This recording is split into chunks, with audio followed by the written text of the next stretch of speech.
Hi everyone, this is Pradeep from Sydney. Delighted to be here today to kick off a new initiative which is focused on preparing for the brave new world, which is looking at emerging trends. First of all, let me wish everybody a very happy good morning, good afternoon, good evening, good night, whatever it is in your part of the world. I know that there are at least people from Singapore, Australia, and India at the very, very minimum. Even from Australia, we've got people from Sydney, Brisbane, and somewhere in central Queensland. In India, we've got people from quite a few different locations. By way of introduction, my name is Pradeep Khanna. I am the Executive Director Asia Pacific for the VRAR Association. I am also CEO of Global Mindset as well as co-founder of InSquare, and I have a couple of other roles.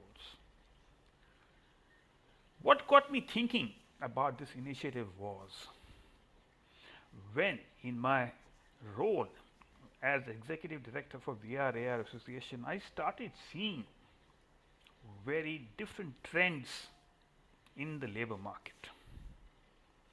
At one end, we saw that the senior people, the baby boomers, were leaving the workforce. On the other hand, I was also seeing the great resignation where people are looking for a new balance between work and life.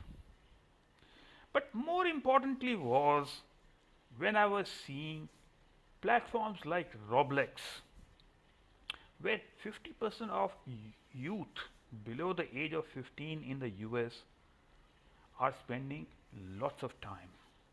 And what is Roblox? It is a gaming platform. So, in other words, what we are seeing is we are seeing people who are now becoming part of what is called as the creative economy. People who are now forging a career as an influencer. People who are now earning more money by playing video games. In an economy where the gig economy is becoming mainstream. And in a world when everybody wants to be a startup. Now, so what happens? So, are we prepared for the intergenerational changes which are happening? And I suppose this is the time when we need to have an integrated view of the future of work, future of education, and future of skills. And we need to revisit the relationship between the various stakeholders and the building blocks of the labor market. And in doing so, we kick off the first stream today, which looks at holistically industry, academia, research, commercialization, and startup linkages. And in doing so, revisits the old theme of industry, academia, collaboration. And then we look about how this is panning out in the brave new world, but we also look at it not just simply from a startup perspective, but we look at it from all areas of collaboration. With that, I will now hand it over to my co-host Anupma Malik to introduce the wonderful speakers that we have today. We provide perspectives from Australia, from India, as well as we provide perspectives of people from industry and academia who are at the forefront of what we are talking today, but also who are subject matter experts or ambassadors for different emerging technologies. So, with that, I hand it over to Anupma. Please welcome Anupma as she introduces the speakers. A round of applause for Anupma, and over to you. Thank you very much, Pradeep sir. Very happy to be part of this initiative. And so I'm Anupama Malik. I'm the CEO and Managing Director of Vizara Technologies.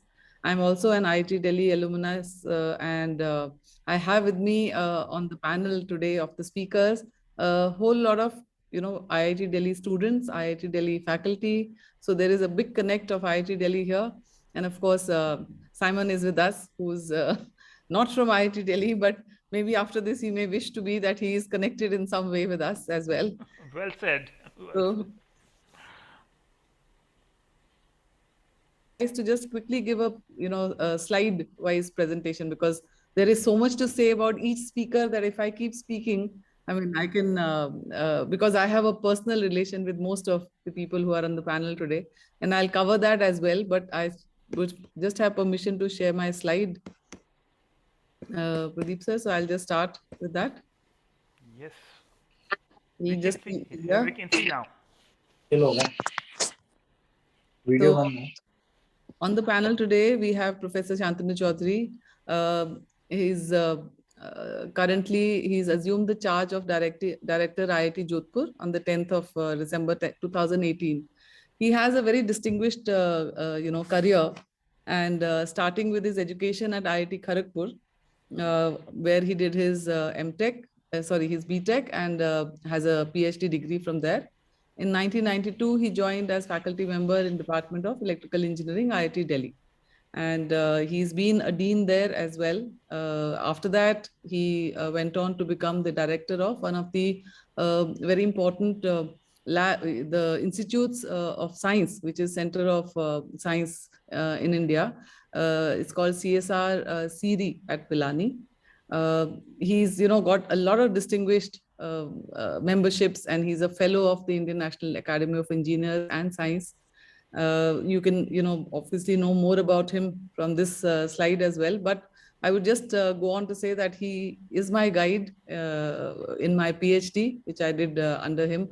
Most of the people who are on the panel today, there is Anupama, who's also been his student.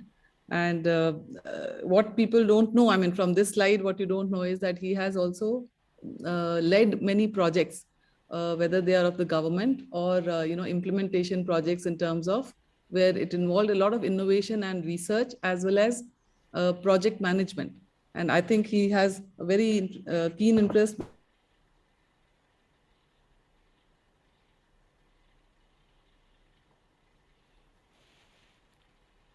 Anupma, we seem to have lost you. Leadership is what will really make a difference here. We have Simon with us. Simon, very nice to meet you. Simon is highly experienced technology leader with over 40 years of experience in academia and industry. And he has worked in many countries, and mainly, I think, also been academically connected with University of Queensland and Queensland University of Technology. Been a director of the National ICT Australia, and is the founder CEO of North Shore Labs and UI, the Urban Institute. Of course, when you get to know him better, when Pradeep Khanna sir is speaking to him, and I'm sure that we will learn a lot today, and many collaborations will come out of this. As I said, also with IIT Delhi, and that would be great. Dr. Lipika Dey and I also know each other probably since 2003. She was, a faculty member at IIT Delhi, so I was always called her ma'am. But she's one of the youngest people at heart. I'm just saying this on a personal basis that I know, and as very interesting person to know, because she has a creative side to her as well as a technology side. But she is a principal scientist at Tata Consultancy Services and is heading the research in the theme of economic and financial intelligence. She's also from IIT Kharagpur. She's done her PhD from there and has huge experience in research and development. And she was, as I said, at the Department of Mathematics up to 2007. And then she joined TCS Research. So moving on, she's very actively involved with ACM Women Organization. And I do remember some of the events that I have attended, which she has led. So in all such areas, this is a very multifaceted personality that we'll get to know today. And I'm sure Pradeep Khanna sir will have a interesting fireside chat with her. Anupama is my namesake and my junior from IIT Delhi. We both met at the multimedia labs. She also is I would say, a very interesting personality. Anupama, I must say that I remember your MC, which you did for one of our events. And we found that you have this hidden talent, which you can handle stage very well. And I really hope that you were doing this instead of me today. You would have done a better job. Uh, but Dr. Anupma Ray is an advisory research scientist at IBM Research. He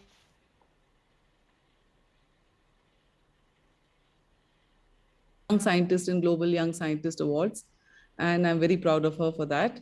But she did her PhD at the Electrical Engineering Department from IIT Delhi, and her interest and her focus will come out more, I think, as Pradeep Khanna sir speaks to her today.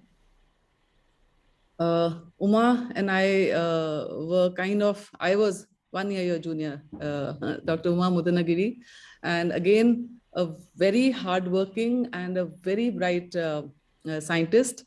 I was always very enamored, by the kind of work that she would really work hard, and the outputs which came out of, the projects that she did. We worked together on a project for the government, Department of Science and Technology, which is related with science in heritage. And it was again a big learning experience to really see the way that she really takes on an initiative and completes it. But she is Dean Research and Development at KLE Tech University in Hubli, and is also professor of the School of Electronics and Communication. She has her MTech from IIT Bombay and then a PhD from IIT Delhi from Department of Computer Science. And as you can say that she has really been into startups, guided of course many PhDs, and been putting in as excellent a work. I hope KL Tech University realizes how lucky they are to have her as their Dean R&D. Uh, Prerna, I don't know you again very well, but today, of course, I mean, we have a connection through IIT Delhi. She has done her PhD from IIT Delhi, and she is currently the assistant professor, Department of Computer Science, School of Engineering. And from her bio, I am really impressed that she did have her MTech from DTU and has several papers in the top tier conferences. So Prerna and Anupama, we look at you as the young scientists who are going to really take a lot of things forward from your respective institute and organizations. And we have a very exciting time. So I think, stop here and let Pradeep Khanna sir start the Thank you series. very much, Anupma. And let's kick off. And we kick off with the first speaker of the day, and which is Santanu, Director IIT Jodhpur. Santanu, let's put you on the stand. And we would like to know what is the current state of play in regard to industry, academia, startup, and research commercialization linkages in India. And if you want, you are welcome to give examples of IIT Jodhpur or anywhere else. And the first and foremost question from my side is there a linkage at all between these four different things that I have talked about? Shantanu, over to you. Okay. Thanks, Pradeep, for getting me on this panel. And the linkage that you're trying to discover is possibly today fundamental. Because the trajectory that academic institutions, including IITs, are taking today, it is making academics, research, startup, technology translation, and monetization of the knowledge that is getting generated an integral process. And that's really changing the contour and the strategy of educational institutions in India. So, does it mean that, you see, I have been stuck in Sydney for the last 2 years? Does it mean when I make the next visit to India, I will see a totally different picture altogether? Well, Lots of difference. jokes apart, let me kickstart and let's go step by step. Let's start with pedagogy. Let's look at the curriculum that is designed and is being taught to students. Now, I am an adjunct professor at a couple of places in Australia as well as in Asia. I very often find when there are projects given, whether they are to management students or whether they are to some other students, which are related to the industry, they have two masters. And each master, one from academia who's giving them grades, and the other from industry who's actually giving them the experience. Both of them are living for different learning outcomes. So, the coming back to the fundamental question, the curriculum, design, and delivery, is industry involved in that? Okay, let me just put it in this way. I can tell you even my experience both as Dean of Undergraduate Studies of IIT Delhi and Director of IIT Jodhpur. See, I was deeply involved the curriculum review of IIT Delhi, which happened in 2011 and introduced in 2013. So I'm talking about a time span of about 10 years back. That time also as a practice, always BTech curriculum were reviewed and had the industry people involved into it when we looked at identifying basic learning outcomes of a program. Now, following that up, now you can say that that is more peripheral involvement rather than integral involvement. Maybe true. Although we had faculty members from industry participating in the programs, many of the programs, in fact, in my department, we got faculty members from IBM, from TCS, from Samsung, taking classes in those days at IIT Delhi itself. So that way industry was involved. But was there a formal structure for people from industry to get involved? It was not really there. That time, the traditional thinking was they can be guest faculty, not core faculty, and not part of the core thinking process. But today, if you see, things have changed and changed also because COVID has taught us that we need not be always physically there for instructions and other activities. Online as well as hybrid form is becoming part of the life. So today we have at IIT Jodhpur faculty, adjunct faculty, as well as faculty in the institute also who are professors of practice. They actually come from industry. We have a professor of practice who was deeply involved with industry, particularly medtech industry. Now he is a professor of practice in the institute. We have adjunct faculty, adjunct professor of practice, who had actively led the startups, gone through a startup and exited out of which by transferring the technology. So she has done the technology development and technology translation and has come back now as an adjunct professor of practice of IIT Jodhpur. So, That's a very good example that you have given, but is that an outlier or is that the norm? no, this is now almost becoming a norm because this is true across departments, across institutes.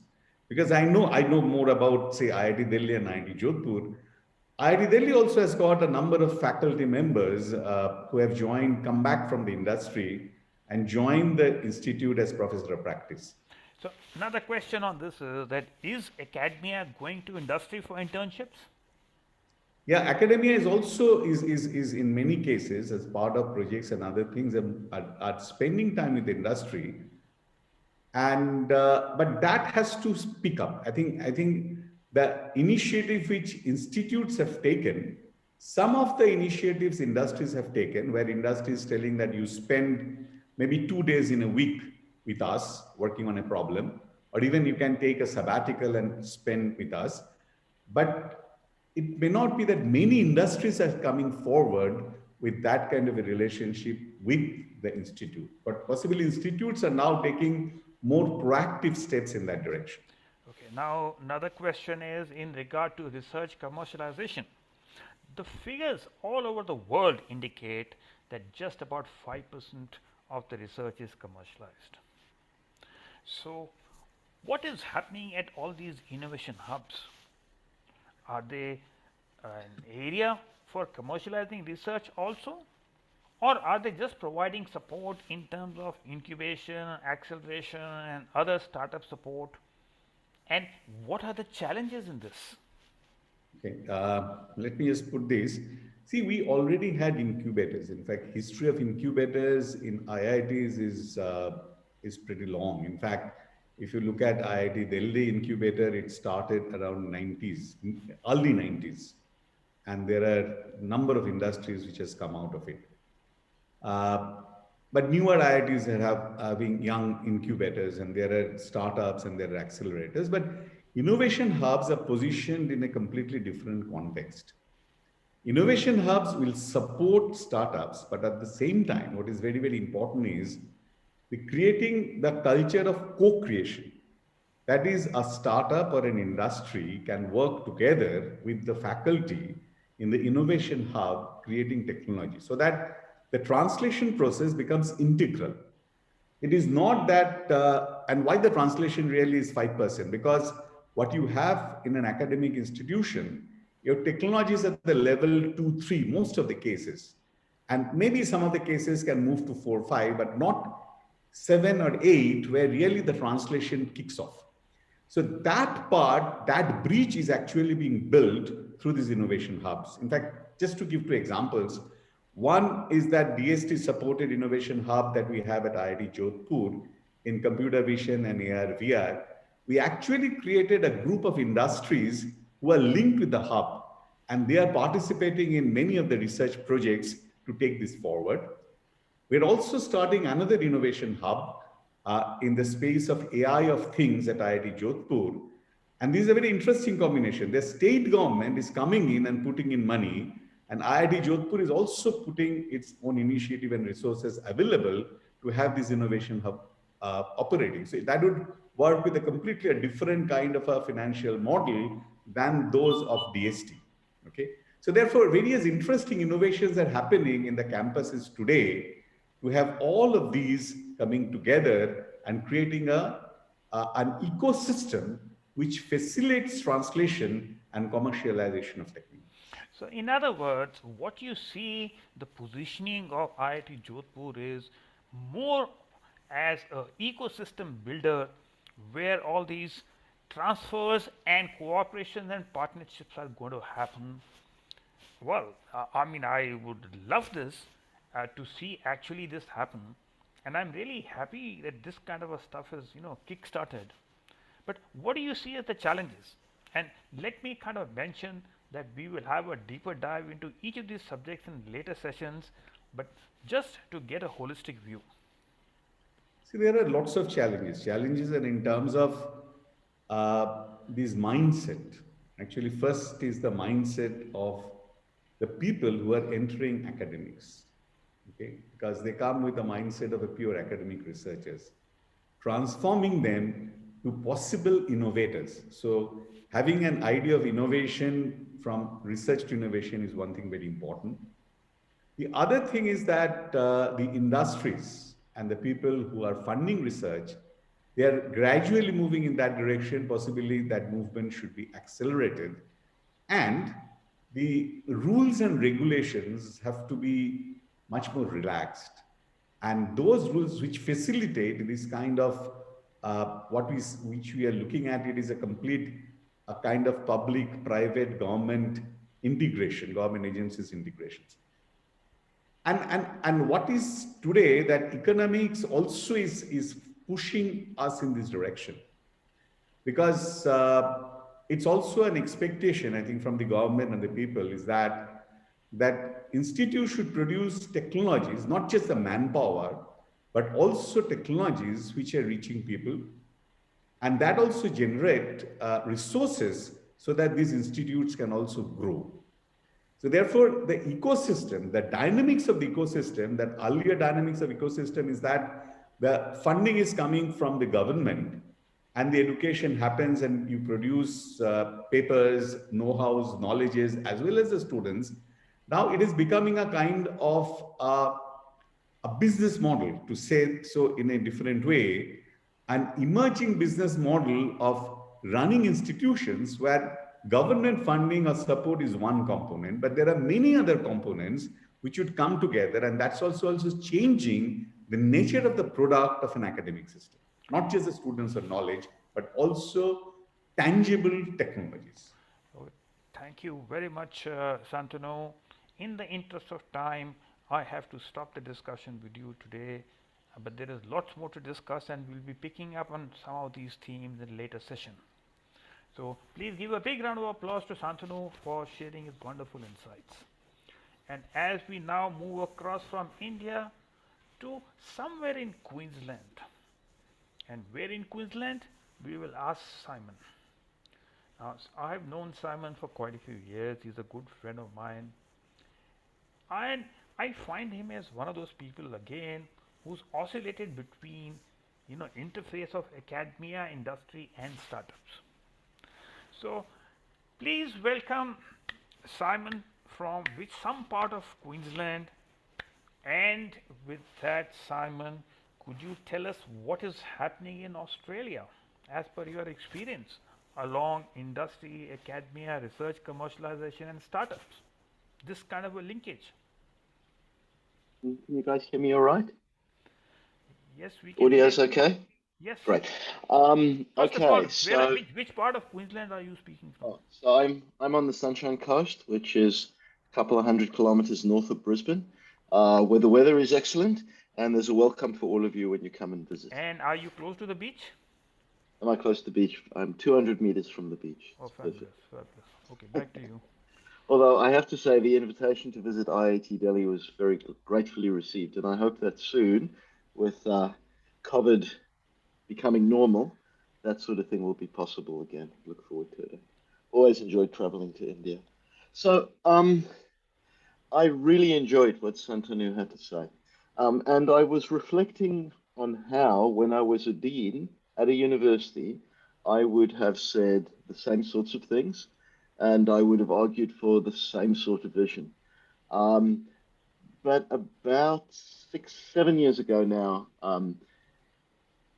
about 10 years ago now, I left academia and went to work for the Australian government, for NICTA. And NICTA was set up to be a big ICT R&D laboratory and industry, research, university collaboration. That triumvirate was seen as really important. And there were some significant successes, particularly with large organizations, the IBMs, the Tatas, the Samsungs of the world, and so on. And when you're dealing with a big, well-funded organization, because here's a spoiler, everything I'm going to say now is going to come down to where's the money. Big organizations can afford to support, can oil the wheels of collaboration, and it works fairly well. But when I left there, I started my own startup, and I have to say that these days my view of university industry collaboration is a lot more cynical than it would have been that way, because what I found is that there are two gradients of collaboration. If I'm an academic at a university and for some reason interaction with startups is important for my research, then I'll interact with every startup in the world. It's fantastic, wonderful, can't put in enough effort. But if I'm in a startup trying to get a university to help me with my research, the economics of the situation work completely differently, because if you're an academic, what are you getting out of this? Is it a research grant? Is it publications? Is it support for students? Startups often can't provide any of those things. What they need is help. And so suddenly the academic looks at this and says, I'm not going to get any of the things that'll help me get promoted. And their interest in the collaboration fades enormously. Now, the Americans recognize this problem, and it's possible that the Indian government does as well. So in America, they have these things called extension programs. And for 10 years, I worked at the University of Illinois, and they had a huge extension program, and it was fantastic because the state government said, we recognize this problem. Mostly in Illinois, this was around agriculture. And they said to the university, here is an enormous bucket of money. And the purpose of this bucket is to make all the barriers to supporting small businesses go away. Now, go and work with them.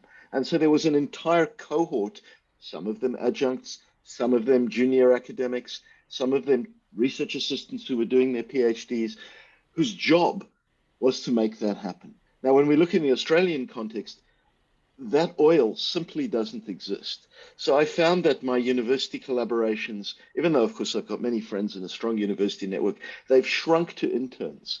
Can I take interns and can they help me grow my business?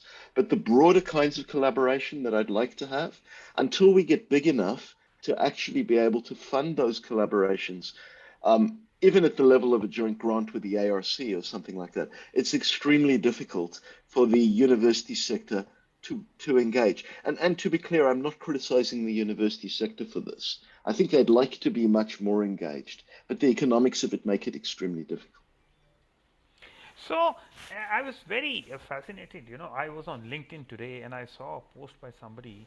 He was an academic, and he written that I have now got more than 5,000 citations.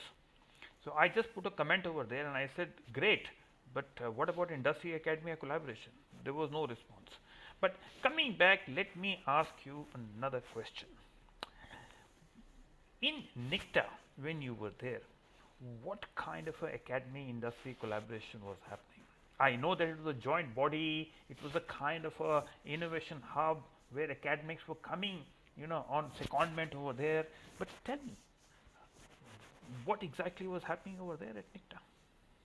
So I'll just mention 2 or 3 projects that NICTA funded that had a lot of practical impact, and one from the CSIRO, which was like a sister organization to NICTA. And these days, NICTA is part of the CSIRO, in case you wonder where it went. So one of those was a project around creating a verifiably secure kernel. Excuse me, I will mute everybody and I'll ask only the speaker to unmute himself, Yeah. Am I muted now? Yes, back to you, Simon. Can you unmute yourself?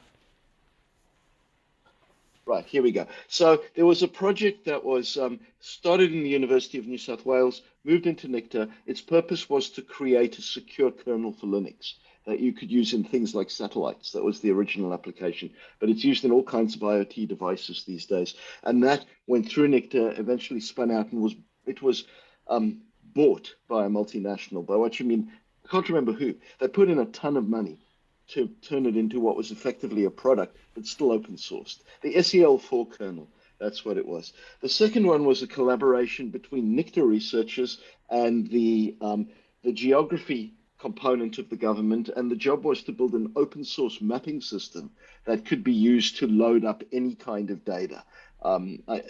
It's a little known fact that if you put data in the standard Google format for use on Google Maps, Google immediately owns the data.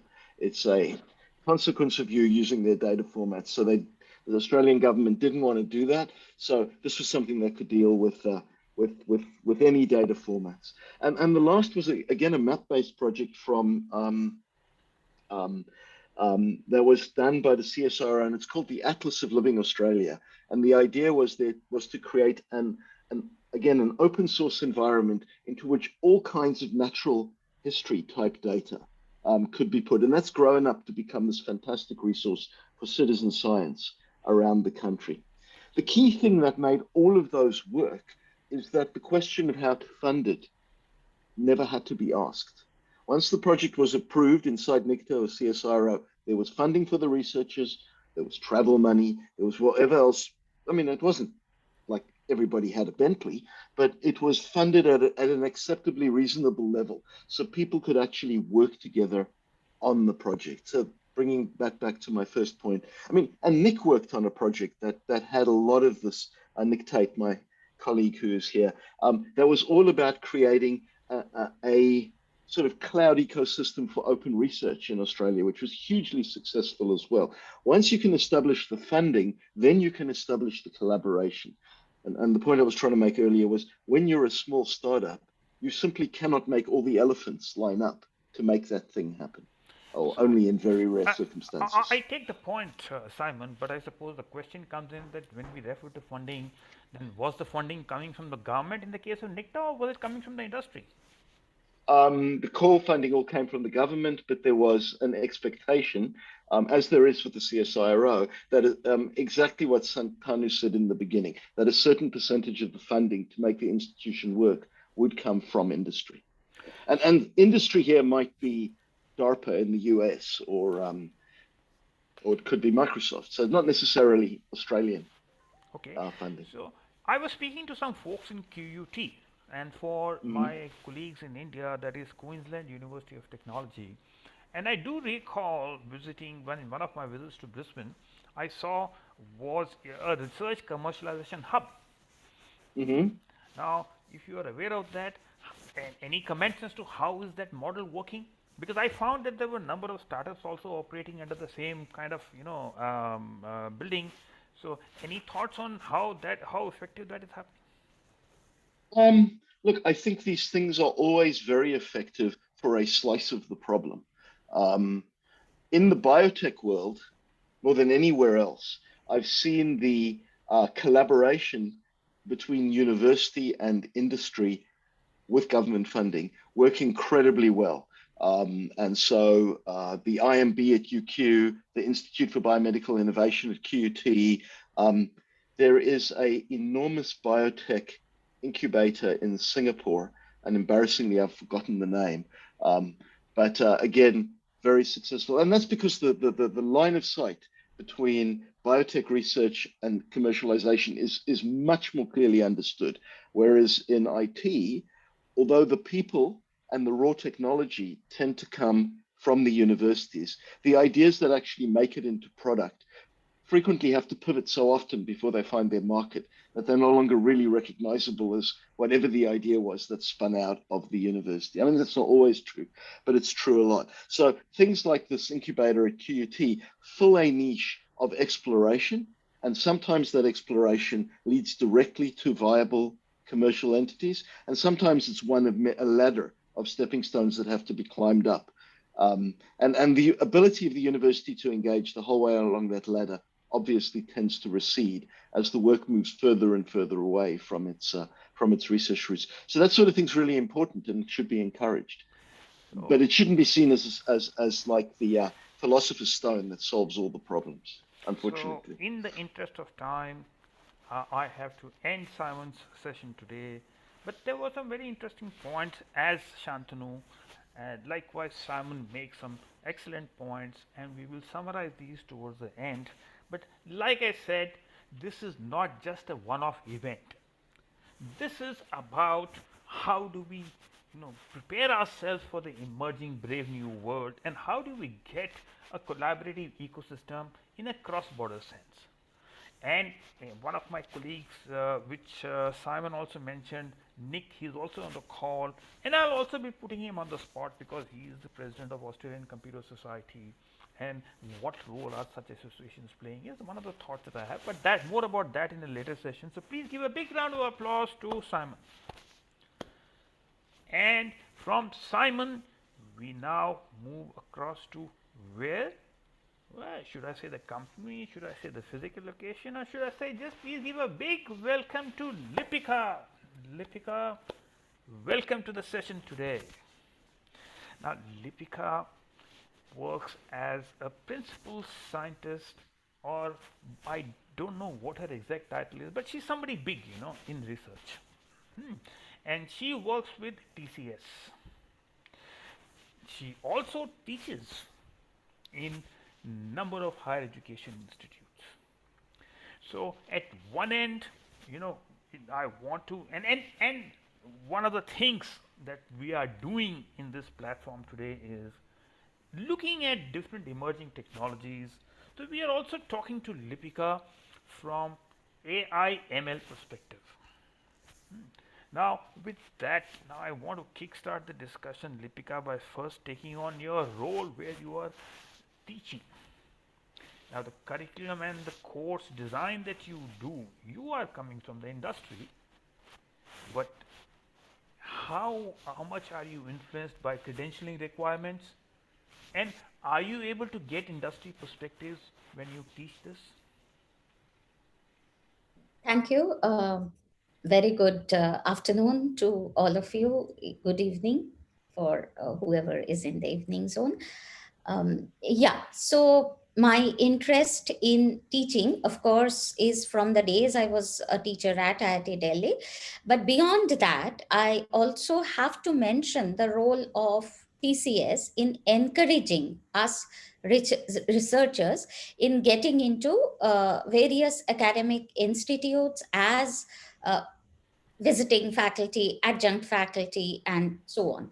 So the role is essentially to also partially bridge the gaps that you were mentioning, whereby it's not only that I get to know very closely a lot of students, a lot of faculty with whom also beyond my teaching in this role, I also become engaged to the faculty of the respective institutes, and there also thereby also seeds of collaboration start wherever I am teaching through various meetings, etc. So that is also one of the ways of basically becoming a part of the institute. Regarding curriculum, yes, of course, all higher educational institutes do have a guideline for what all things have to be, what are the expected outcomes. But now, when I go there as a teacher, I definitely take with me the industrial perspective of whatever subject we are teaching. And that helps, I am sure, from the feedbacks that I get, from the interactions that I have with the students, to go beyond the theory and the lab experiments only. So I'll just give you a small example. So I am teaching natural language processing, and natural language processing, as we all know, is almost becoming an area where there are all these models that are available, and the core activity that anyone is almost doing is basically to take these models and apply to solve a whole lot of real life problems, whether it is developing good conversational bots, or whether it is to know the customers more closely, whatever it is, to do risk analysis for different business units. It's all over the place. But now, it's not that just applying the model will start giving you all the business insights that you really need. Okay. And there are many steps towards that. Now, what I really try to do, even within the academic curriculum, is not only talk about that, but also gradually introduce the students into doing at least smaller projects which involve this entire set of activity, right from designing a solution to at least, have a mock presentation to a client, and thereby also have discussions among themselves. And particularly, one more aspect is there are also these executive MTech programs to whom I am teaching. So executive MTechs are already a part of some industry. So I ask them to bring their problems. We have problem solving sessions, and that is how I, as a teacher, when I am a teacher, I'm trying to bridge the gaps. And then, of course, within my organization, we have numerous programs through which we have engagement of the uh, students. So there are short-term, long-term internships. There are project-based alliances that we have with various institutes, where the alliance is not just with the student, but through faculty members. They are short-term projects which have a research component, which have an implementation component. It's run through the teachers, and we have the students participating in it. We have research scholarship programs all across the country where we are sponsoring research scholars. We have regular monthly sessions with the research scholars where we ask them to present. We give back we give our feedback on the industrial problems, how they can relate to it. And we have a research advisory board, which is actually comprised of academic members from India as well as abroad. So we have some of the greatest scientists, Professor Jay Fullman, Professor V.S. Subramaniam, Professor Kriti Ramamritam, who are all a part of our research advisory board. So, we have, I believe, a very wholesome relationship where we are trying to take the industry perspectives to the academic institutes, as well as have their participation in shaping our research activities along with the business leaders. So I wanted to ask you about the startup, but I've got some other questions which also I want to ask you. So today, the value proposition of a higher education degree is coming into question. It is lifelong learning environment and very skill focused. So, as an industry person, would you prefer to have a skilled person, or would you prefer to have an educated person, or would you prefer to have more skills component in higher education? Well, being a researcher myself, I am a bit biased towards higher educated people. So let me tell you, it's a need of both. Of course, skills are very important when we have to implement, when we have to build the solutions, engineering solutions. But today, co-creativity, thinking about solutions which are not really there. What we really are talking about is a digital transformation of the businesses, not just automating the business. We are not talking about doing the same old business in a new way. We are talking about new avenues and new mechanisms for reaching out to the customers and doing business.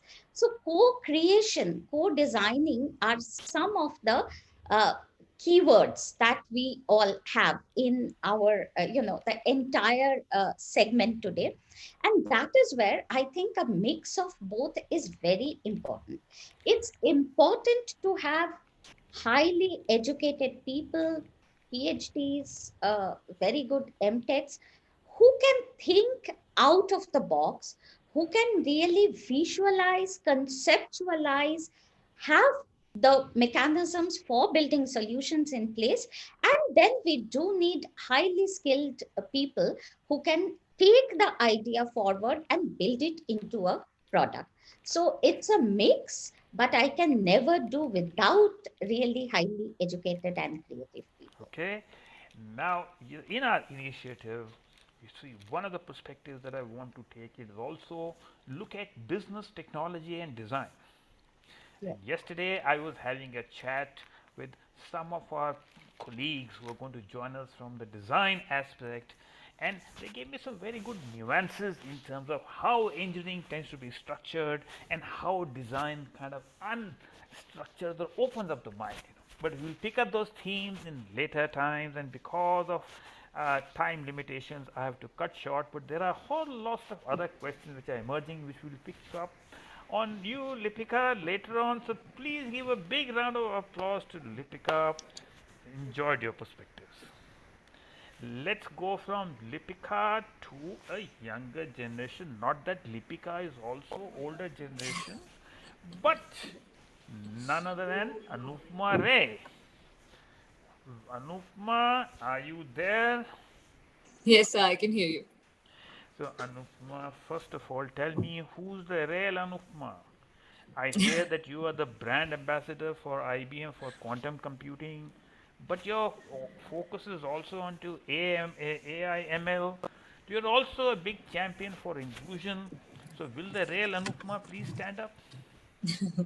Yeah, so I have been very lucky to be a part of several things, and I'll say the real Anupama is a student was a PhD student of Professor Shantanu Chaudhary, the first person in your panel today.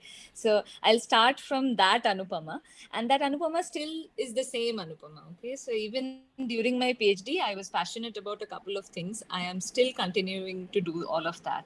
I have always enjoyed, taking new risks, being able to appreciate a new technology coming up, being able to understand the technology and tried my best to contribute, be it during my PhD into deep learning, or now, I have been 9+ years or even slightly more than that into AI, and I still could take the plunge into quantum computing. So it's the same Anupama who is doing it all. So we have positioned Anupma from quantum computing perspective because we wanted to get perspectives of different emerging technology stacks, and we had Lipika, who as a broad representation of AI ML. Now, My first question to you, Anupma, is that IIT Hyderabad, when Uday was the director, started quite a few years back two credit courses. And he opened up IIT Hyderabad to kind of literally any kind of a course, and anybody from all over the world could drop by and conduct two credit courses. Now, as somebody who's working for IBM research, I look upon you as an industry representative. Is that somebody a model that you think would bridge the skills education gap? Yeah, so I'll give you an example of how I did it myself. So a lot of IBM researchers do it, a lot of other industry researchers also do, and to take courses in different formats. So when we started in quantum computing, and we were trying to see that how can we hire from the Indian system, we realized that there are a lot of quantum courses, but mostly physicsy. So all quantum courses happening in the Department of Physics in different IITs, IISERs, even in IAC, right? But there was no quantum computing course with hands-on programming, right? You were asking the question to Lipika ma'am, right? How can I get higher education and skills? So can I skill my higher education population? So that's where we started from. I partnered with a professor in IIT Madras, and we started a course which is a MOOC course with NPTEL platform, which is a government of India platform. It's a free course, anyone can attend.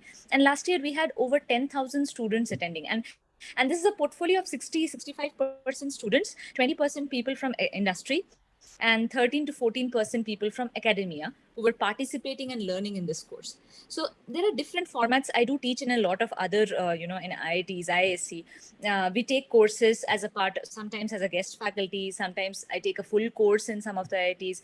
And this was one way that I can reach out to maybe beyond the IITs, right? Not just sitting in one IIT and taking a course for a batch of 20-30 students, going out and letting the non-premier institutes, the students from non-premier institutes also be a part of and learn a new area, right? So there are different ways of going back and So skilling. I loved, what you described as skilling of the educated people. I think that term was quite appropriate. Now let me go back to another perspective. You see, yes, you are in research. You are working with academic institutions. You are working with your business unit and trying to understand, get the right balance. Do startups at all figure in this equation? So I personally don't have that opportunity to work with startups, but in this academia industry collaboration that we have been doing, there's a lot of benefits that both parties get. Okay, so I'll give you an example. So I am a PI for a relationship with IBM and IIT Bombay, wherein we work on NLP. Right, we started with one professor, Professor Pushpak Bhattacharya. We extended to a lot of like 5 professors, all their masters, MSR students, and a few PhD students. We actively mentor them, have research publications. We also create these resources. Now, how we used it ourselves was when we were building this Watson 1 NLP stack, and we decided to have Hindi on the roadmap of Watson 1 NLP. We actually were able to use one of the core resources that we built with IIT Bombay, the Indo WordNet. So the same thing other startups can also do. So once there's a resource that is with an academician, anyone has access to use that, right? So building these as a part of the academic collaboration really helped me or us move it in our business unit, right? So Okay, so you mentioned about benefits, but what about challenges? There are a lot of challenges, and of course, translating, as Simon and Professor Shantanu was mentioning, translating that kind of a research to a commercial thing, that is really challenging, but that can solve if we are in the process from the start. Okay, so if you have a roadmap decided about a project, you put it out in the open, not just within the organization, but you have it out, and then you work with your partners from day in. So from the design, from building it, so you know where you want to go ahead with, then that technology translation becomes much easier. Look, in the interest of time, you made some interesting comments, and I will pick you up on that and get you in later session. Then anyway, you will be leading the community for quantum computing as we build the community going forward. But I'll just give you my 2 cents worth of quantum. when I was at IIT Delhi and I was studying quantum mechanics, all I know is that when the final exam came, 75% of the class took medical certificates, you know. But jokes apart, please give a big round of applause to Anupama. Thank you very much for coming on board today. And My from pleasure. Anupama, we go across to a place called Hubli. Hubli is a small town. It is in a state of Karnataka, where, of course, you also know the capital is Bangalore, the Silicon Valley of India. But Hubli is nowhere close to Bangalore or is nowhere the Silicon capital of India. And whom else do we talk to? But we talk to Uma, who is the Dean for R&D. I was very pleasantly surprised when, in my one-to-one with all the speakers over here, but also with the huge number of people who are joining the initiative, when I asked her a whole lot of questions along the lines of industry academia collaboration, research, commercialization, etc. I mean, she seemed to have all the right answers. And I don't know whether she was operating on extrasensory perception or what exactly was happening.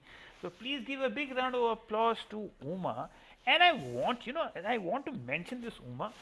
After you mentioned to me about your research, reverse internship of academics to industry, and you mentioned the names of Bosch and Samsung, I actually reached out to Bosch because Bosch is a member of VRARA, and I know all the senior leadership over there. And they confirmed to me, and Raghuram, who's the senior general manager for Bosch, he's also joining the initiative, and he'll be coming in the later times. Now, I want you to talk about this concept of reverse internship and other modes that you are doing in terms of industry academia collaboration. Yeah. Thank you so much, Pradeep. I'm really happy to be part of this initiation, and I really love to present few of the things that we have strategically initiated and carried out at Hubli. So shall I just make a presentation? Sure, please go ahead. And in fact, I was last night speaking to, as I mentioned to you before the call, Dr. Ashutosh Sharma, who was previously the Secretary for Department of Science and Technology, and he remembered your university, which was quite commendable. Yeah.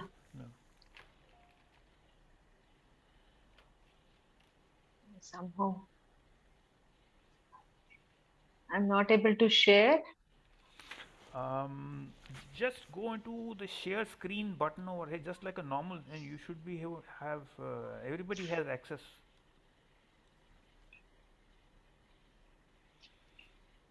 Okay. So when you click on share screen, and then you have to choose. Yeah, no, this is Gurnam Singh has come up.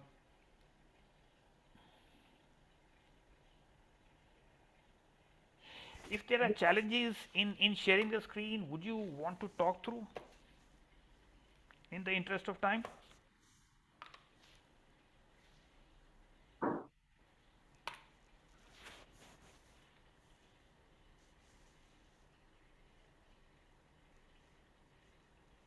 Yeah, I'm back. Yep. So just give a try. See if you are able to share the screen. Yeah, I'm able to. Okay. Let's go for it. Yes. Can you see? Yes, absolutely. Yeah. So being part of a very tier 2 city, and Tech actually follows what is called outcome-based education, with emphasis on building a distinctive educational experience to the student, because there are lots of students, UG students coming out, and how we can make a difference in the experience of the students so that they are marketed correctly. And if we, before doing that, when we did a survey, more than 90% of other graduates and 98% of engineering graduates go out of the city. This was the problem with many tier 2 cities. So this actually lack of employment opportunity, this leads to further decline, and this is a vicious circle, and there is a spiral down of that economy and other things. So what we strategically said this, can we attract the industry and start some industry collaborations to improve this, and then also have some social contribution to the region. And when we started deliberating on this and started industry collaboration, and we experienced that there is a lack of curriculum which is relevant to the industry. So we started initially with the curriculum design and co-delivery of the courses. And we started this, then there was a lack of faculty capacity building. So we did a faculty capacity building, also student capacity building.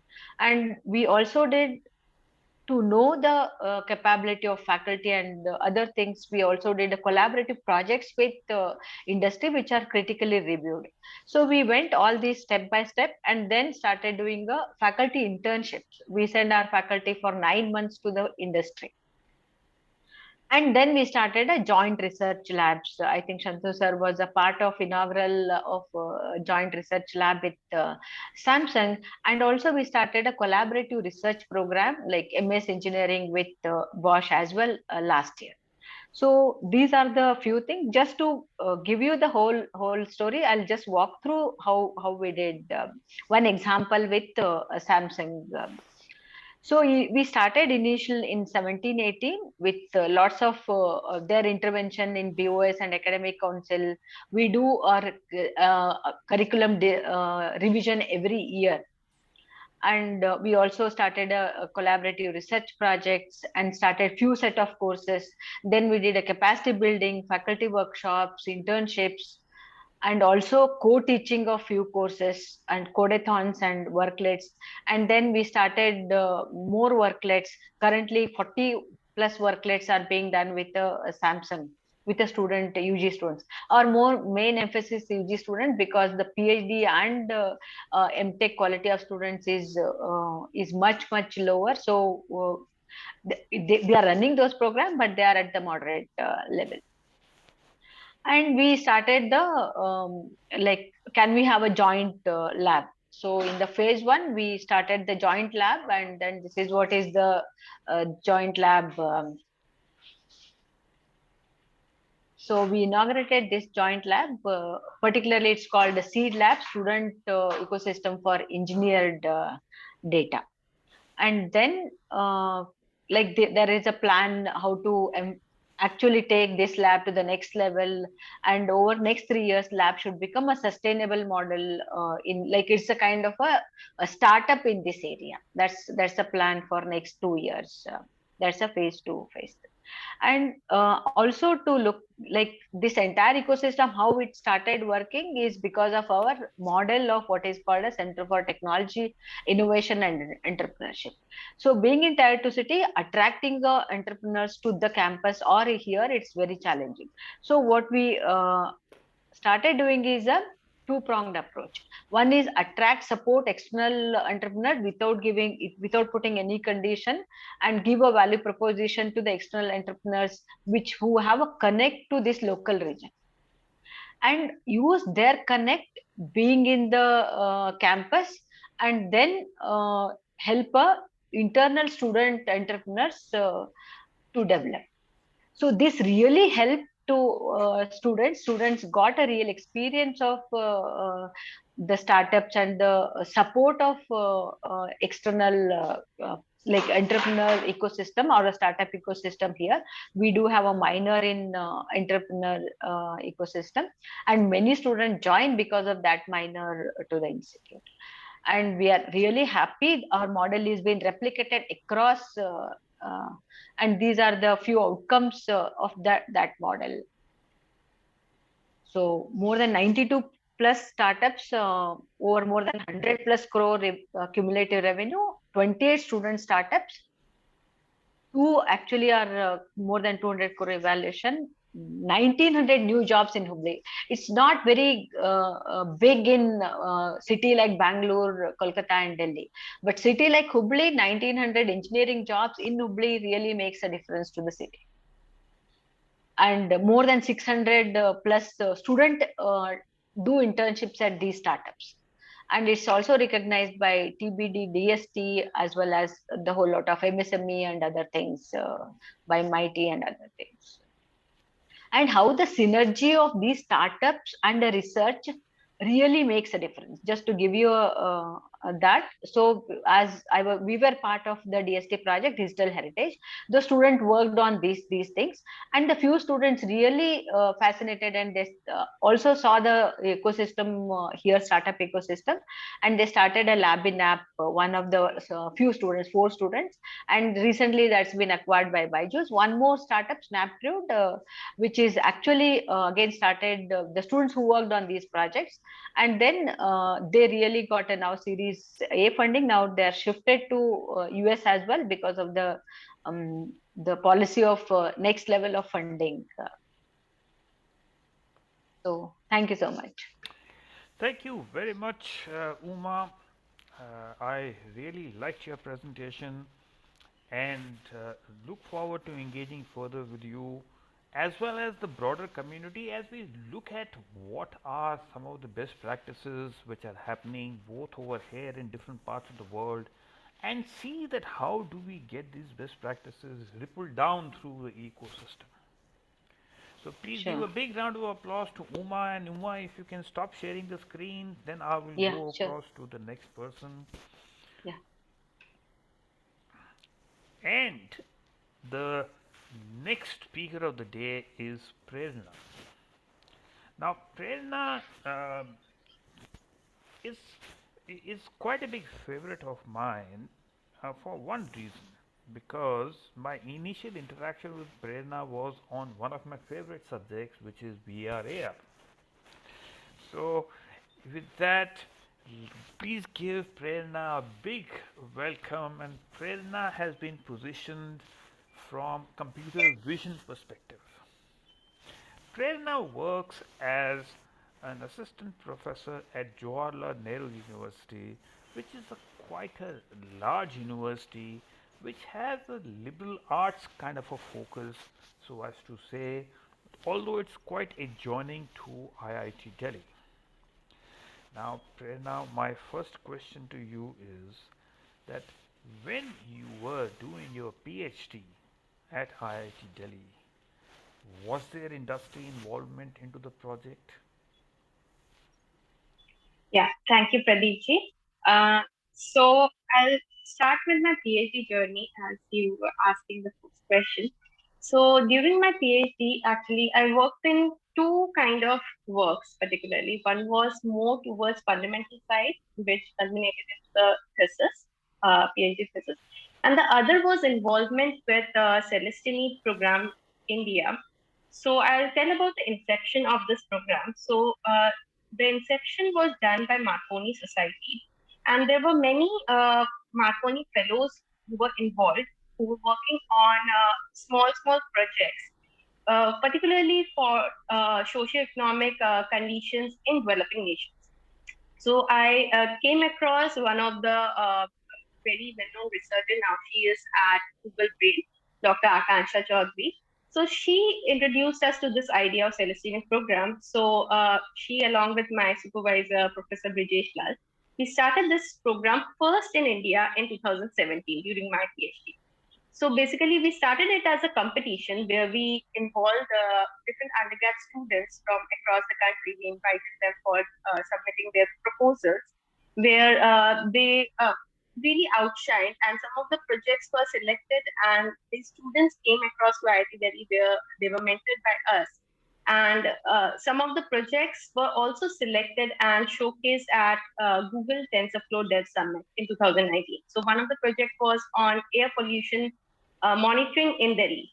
So that was kind of very, very fascinating to me, because for the first time, apart from the regular academics, I was introduced to this concept of, kind of interacting with the industry. And then I learned through the experience therein, and personally mentor these students, young budding students. And now many of them, they are also doing their PhDs in foreign universities.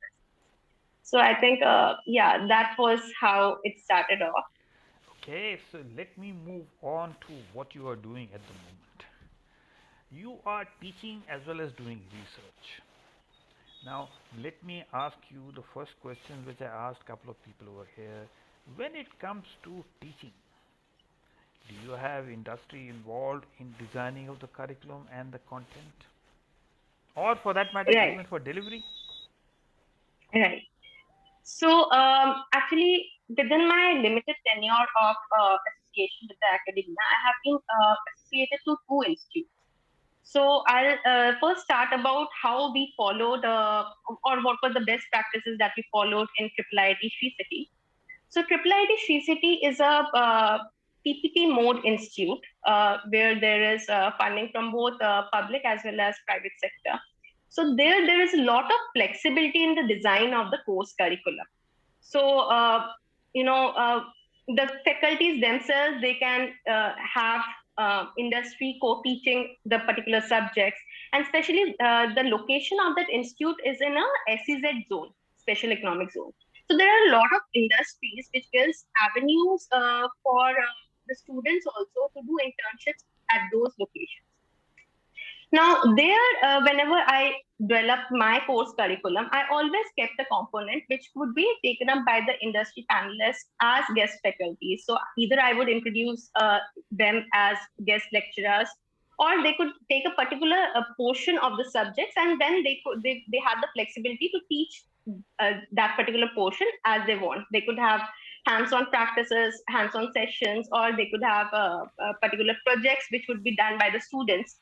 So in this way, there we used to develop the course curriculum. Now, in JNU, basically, we have a set particular course curriculum which is already designed. So there, although there is flexibility to change a particular module and invite the industry speakers as guest lecturers, but still I feel that there is a limitation, in the way we can, modify the course curriculum and introduce maybe more industry practices or some kind of project components where they actually go to the site and work on the projects there. So yeah. In other words, what you have highlighted is that depending on the type of institute and depending on the kind of industry interaction, things can be different at different institutes, which is a fair enough comment. And I suppose we will look at this as we go down, and let's move on to the second part of your role today, which is research. Now, is the current research all kind of funded by the government, or is it also being funded by industry? Yes, so I have a couple of consultancy projects and I have been working on a couple of sponsored projects as well. So that, kind of flexibility is there. A lot of flexibility is there in JNU. In fact, JNU has, in 2019, they started up with Institute Innovation Cell, wherein they are inviting the JNU fraternity, including faculties as well as students, to venture out in the startups from JNU only. So there, they are involving the students in a lot of hackathons, codeathons, and even in policy making. So as JNU is very popularly known that, we have an amalgamation from different areas, not only science background, but also from economics background and, from integrated sciences. So there is a lot of scope of working on multidisciplinary and interdisciplinary kind of areas. So that scope has definitely been very much there in JNU. And we have been involved in setting up jointly along with other schools. We are planning to set up some center of excellence also, which will be funded by DST. So that kind of projects are. So you again brought about a very interesting, perspective, which is multidisciplinary approach, and that is very important when we start looking at innovation. But I suppose the question which also comes to my mind is, yes, there is all this collaboration happening, there is all this, startup activity, but what about research commercialization from within JNU? Is that translating into technology for startups? I would say that it is still at a very nascent stage. So, although, as I said, that this IAC cell has been set up in 2019 only. So, right now, not many startups have been incepted out of this program. But yeah, down the line, we definitely look forward that the proof of concepts which the students are building as part of this program, that would definitely take to the readiness level 7 or 8, where they can actually get that commercialized and put that into the markets. So although there is facility for patenting and all those kind of things, but yeah, still now I would say that not many startups have culminated into a great level. But yeah, down the line we do have such prospects. Okay. Now, last question is that you are focused very strongly onto computer vision.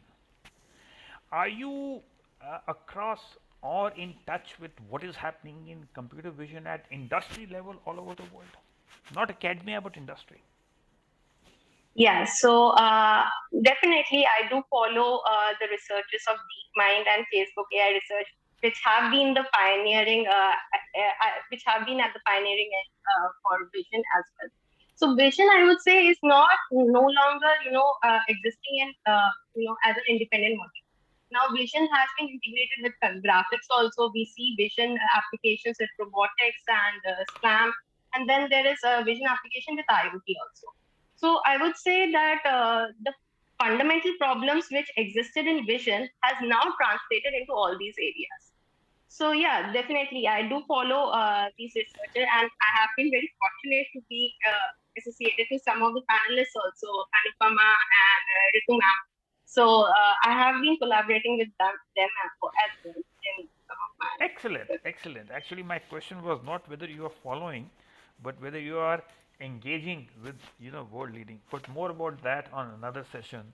And this is absolutely wonderful. Please give a round of applause to Prerna. And this kind of gets us to the close of the session today. And while I will ask Anupma to summarize today's discussion, all I want to say is that this is just the beginning. And just to give you a perspective of the quality of content that we had today, that most of the girls have in some form and shape done their PhD with or in association with Professor Santanu Chaudhary, who is the director of IIT Jodhpur. Not only that, when I look at from Australia perspective, I also see that with Simon's wonderful knowledge and experience across number of domains, so we had some beautiful perspective not only from these leaders but from all the wonderful girls over here, starting with Lipika, Nufma, Uma, and Prerna. We will have lots more session, but let me talk about that after Anupma summarizes. So over to you, Anupma, and this is to Anupma Malik.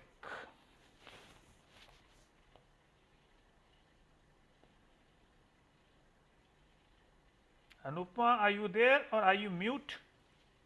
I'm sorry. Okay. Yeah, I was on mute.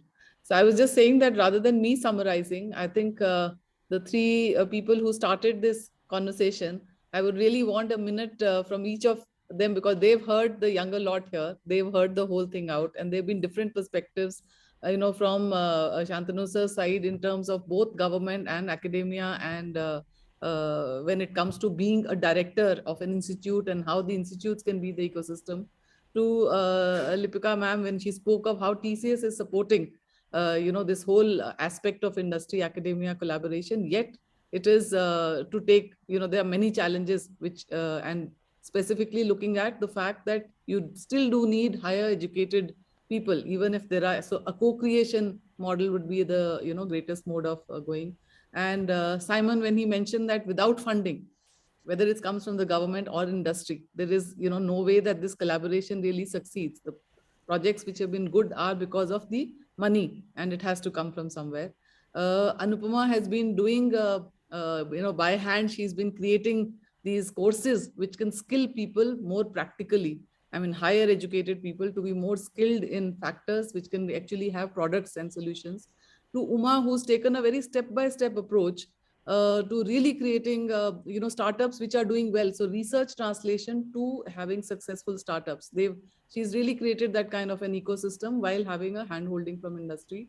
To Prerna, who's exploring the fact of probably she has more flexibility with IIIT Sri City than JNU, which is a bigger institute and may have more, systems which are more rigid, to maybe a newer institutes which have more flexibility.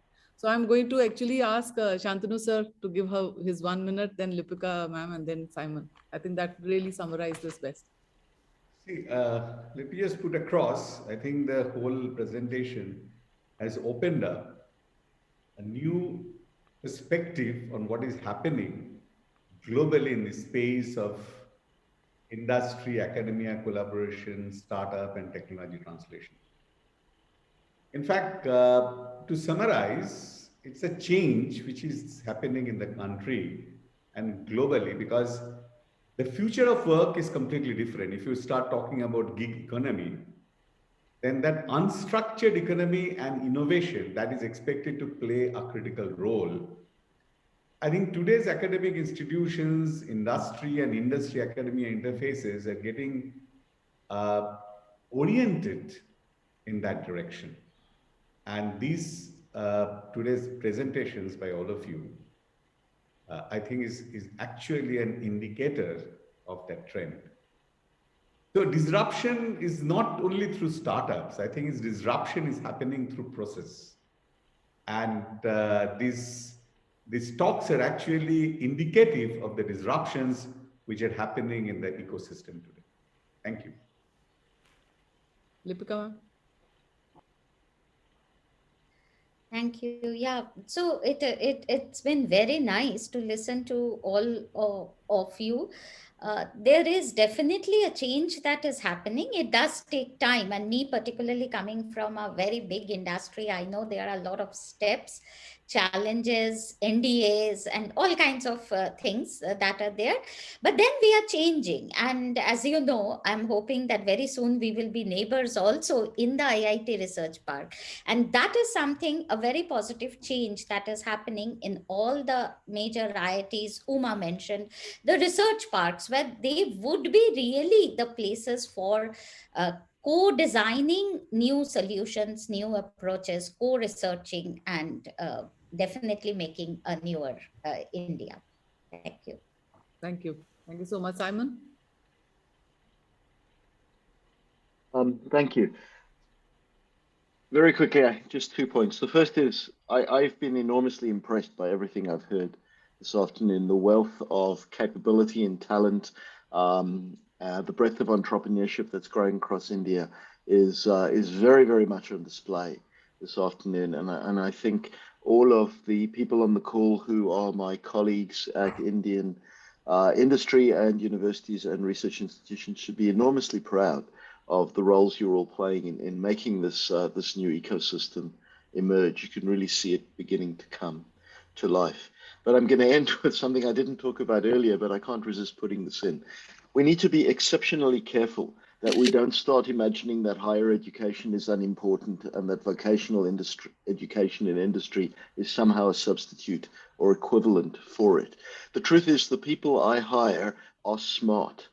And we actually, for a company of 15 people, we have 4 PhDs, which is really quite unusual. But they're there because they know how to think and they know how to solve problems, and they learned how to do that as part of their PhD training. So, however we evolve this ecosystem, we absolutely mustn't lose that, because in the long term, if we do, then bad stuff is going to happen. Everything that's good that we spoke about today came from the fact that the ecosystem allows smart people to explore, and that has to be sustained. Thank you. Look, thank you all very much. As I mentioned today, that this is about emerging trends. In the future, weeks and months ahead, we will explore future of work, we will explore future of education, we will explore future of skills, and we will also explore that do we need to have an integrated view of all of this together for the evolving labor market, and how best do we do it in a cross-border sense. Because despite whatever the previous US president wanted or said, there is no turning back on technology driven globalization.